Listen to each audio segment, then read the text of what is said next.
do you not like that? Tell me. All that work just for that. The life of being lefty. Fuck me. So we're gonna talk about this rifle a little bit here. This is a Radian builder's kit that I won at Atlanta Range Day in 2022. Pretty badass grand prize for the Radian sponsor booth. The weapon is clear. I know the internet's fucking crazy about that. There you go, it's clear.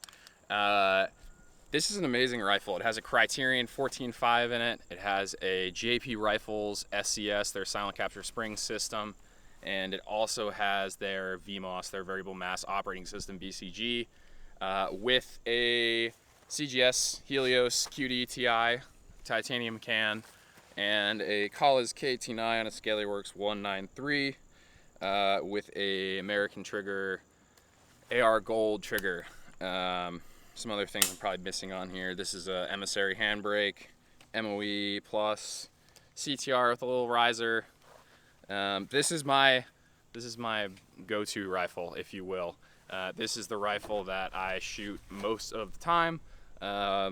Since I won it, it's just been amazing. It shoots the press really smooth.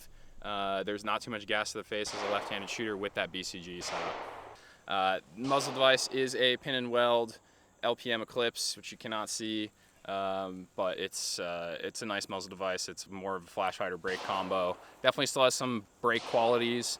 Helps with baffle erosion and stuff as well, so I do like that. Obviously the Radian has the Radian Furniture on here. It's got the Raptor SD. Really just, this rifle feels so good when you just grab it. It's so solid. It's like a hunk of metal, just a giant hunk of metal. There's no play. You know, I have only had this rifle for a few months, but a couple thousand rounds in, and man, it is still so freaking solid. It's worn really well. Faro Concepts Slingster, I believe is the name of this. I really like this sling. I like how easy it is to adjust. I like how fast it is to adjust, and I like how consistent it is. It doesn't muck about. It doesn't fuck around. It's got some metal things some people complain about, but for me, it's like the perfect sling. I really like it.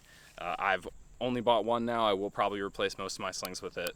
It's just perfect, and it's so easy to adjust. I mean, look at that, swimming out. Super easy. You can use it as a support.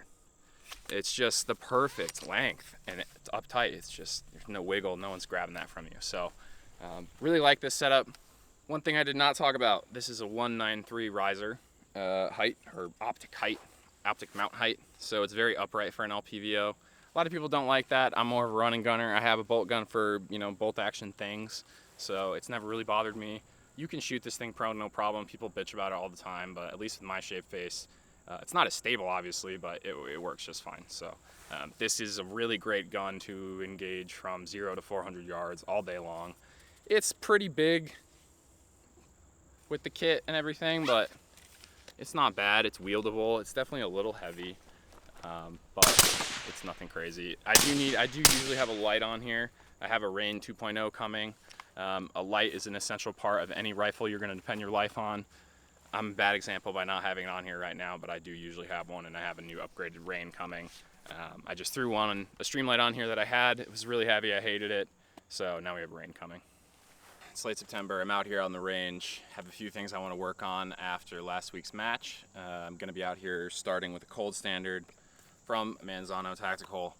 I use this pretty much every time I come to the range. I keep track of my progress. It helps me keep track of different optic setups and stuff too. You know, I'll cold standard myself on a Unity high riser versus an LPVO because I have fucking problems right now and I keep changing my setups.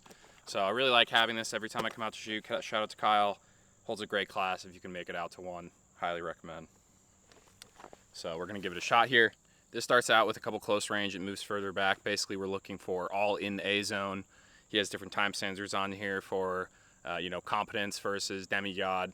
Even the competence standards are spicy. The demigod standards are really spicy. Usually I get a few rounds out, but make it pretty close in the time. So working on accuracy lately, trying to get more hits at larger ranges more quickly. For me, I think a lot of it comes down to recoil mitigation and not setting myself up well in position. So really working on that a lot as well. So we'll see. We'll start it out here. It starts off at 5 yards, so it's going to be real up close. Starts at 1 1 at 5 and 5 at 5.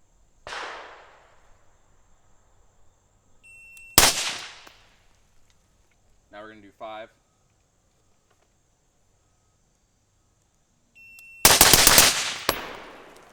All right, now we're back here at 10 yards. We're gonna be doing 5 at 10 and 3 reload 3 at 10.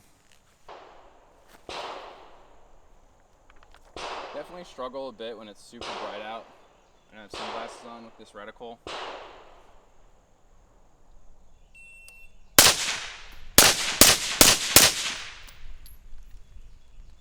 .1, struggling with the reticle there.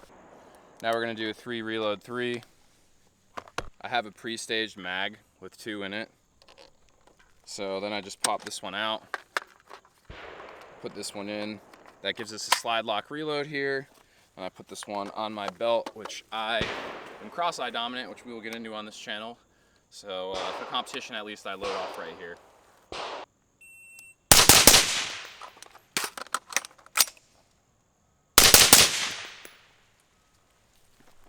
Oh, I dropped 2 on that one. Struggling with the reticle again. I'm seeing consistency in the really bright with this LPVO. This is even a new battery, and I just can't. I don't know what it is. I just can't keep it in the window. Like if I use it, basically what I'm trying to explain, trying to use it 2 eyes open all the time, and it's not bright enough to do that, which this is a common complaint about LPVOs. I don't usually have that problem with this, but we're out here in, 2 p.m. It's about 2 p.m. right now, and we're in Georgia, so even in September, the sun is bright. Yeah, it's unfortunate, but yeah, I've got 3 I can see out. All right, and last we're out here at 25. We're gonna do 5 at 25 and 1 at 25. The head box is kind of like extra credit on the 1. Good on rounds. The beauty of this, it only takes like 23 rounds or something. So you can just fill a mag up, make 1 with the 2, like I said, and you're good to go.